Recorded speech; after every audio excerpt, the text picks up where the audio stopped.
Hi there, you guys. So it's February, but I'm giving you the January Q&A. And so last month, the only Q&A question that I could find was from Donna. And Donna, thank you so much. Otherwise, I wouldn't know what to make for this month's Q&A video. So you had asked, we're going through this bluegrass series, and you had asked about embellishments and slides and double stops and things like that, and how fun that would be to kind of explore. And so I thought we could kind of dip our toe into that idea or that subject for the Q&A this month. So I'm taking a look at this tune called In the Pines, and it's from the Real Bluegrass book, which if I hold it up, I'll hold it up at the end if I remember. It's a large book, and I'm going to totally break something and rip something if I try and pick it up with one hand. So this tune is just such a fun tune. There's a lot of opportunity to improvise. In fact, it says at the end, solo over the verse.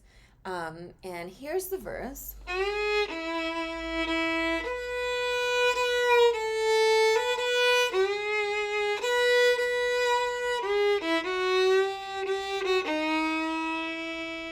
And it goes along like that again.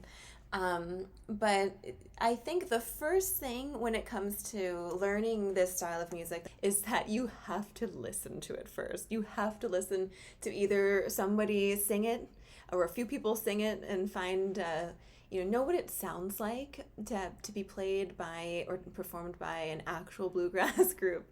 And listen to the way, if there are words, like this song has words, how the singers sing the words. And usually, you'll be able to hear, oh, they're sliding up to this one. And so in the Pines, I'm trying to copy what the voice is doing.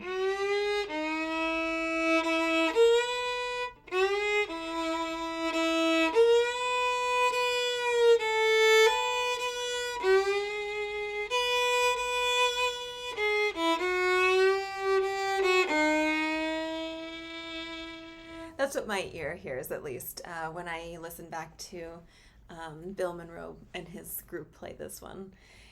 As far as embellishments, like grace notes and things like that, I don't know if I'm really doing much except for adding little chink-a-chinks every once in a while. So, for example, what's written is...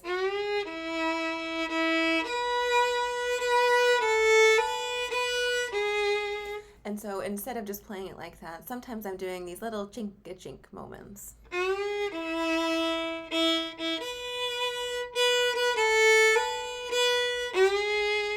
Those little... If there's like a repeated note, this is a waltz, so on beat 3, I kind of am doing the chink-a-chinks on beat 3. I think those are the only embellishments that I'm kind of feeling like doing with this one. But with double stops... they are, in this book, there's the chords. So there's the chords there for you to figure out what the chordal notes you could add to the melody are. So at the beginning, we're starting with the E chord, and the melody starts on a G sharp, and then it goes to the note E, and then it goes to the note B. And so the notes of an E chord are E, G sharp, B. And so if I just keep my first finger on the E and the B here, so the melody is this G sharp here, but my first finger is actually hitting the note B and E. So.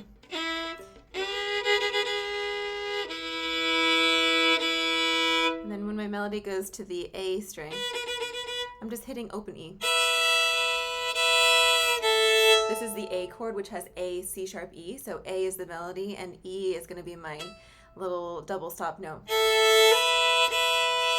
Back to the E chord, and my melody is G sharp. So once again, with my first finger's on both of those strings, I can easily pick up the note B. And then we get to this B7 chord. So when you see a 7 chord, most chords just have 3 notes, but the 7 adds another third on top of everything. So a B major chord would have B, D sharp, F sharp, and then another third would be A. So I've got an A that I could add. So the melody is over here on the D string. So I can just add an open A to that. And then we end on the E chord, so I'm going to put first finger on both. So to summarize,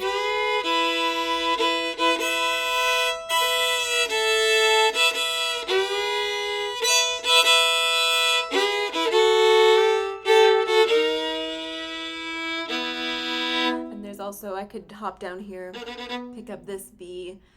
Remember, we're still on the E chord, so I could add a B down here to this E here.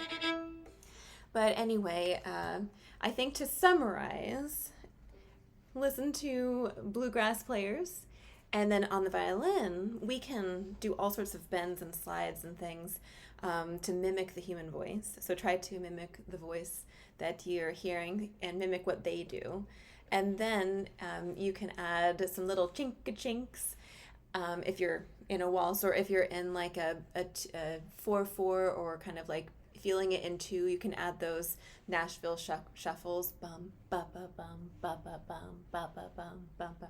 Whenever you have a really long note, like a half note, and then when it comes to double stops, if you have the chords, which most of the bluegrass tunes out there, it seems, are come along with chords, so it's easy to just kind of figure out what the double stop notes you could add are. Sometimes it seems like double stops with bluegrass music can be tricky because you actually have to hold down the double stop note, whereas it seems like in Appalachian fiddle music, you're thankfully using the open string, so you don't have to hold down a note. You can just use your open string, like in the tune Lonesome John, which was in my Favorites from January video. The melody is, but I can just add my open strings. Whereas in the Pines, I'm having to hold down a note sometimes. So anyway, tell me what you usually do with your embellishments. What do you like to add to your bluegrass tunes? And are you good at improvising? We have to talk about improvising at some point. I think that there's some and let's just touch base on it really briefly. So some ideas for improvising. Once again, if you have the chords, when you improvise, you want to jump up to a higher octave so that you pop out against the accompaniment. And you can use just the notes from the chords that you've got there. So let's say you have the E chord, like in the Pines, you have the E chord for 2 measures, you have the A chord, and then you have the E chord for 2 measures, B7 for 1 measure, and then back to the E chord. So you could just, and we're in 3, so you could just do something like this. E, 2, 3, 1, 2, 3, A, 2, 3, E, 2, 3, E, 2, 3, B, E. And it's kind of a boring improvisation, but it's a good place to start. You could then add some little chink-a-chinks.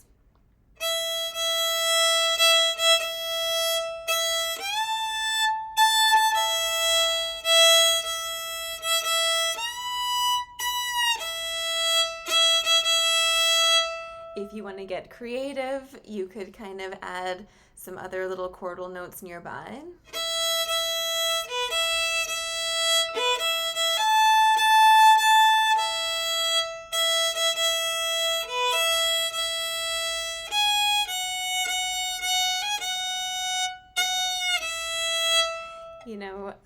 Things like that.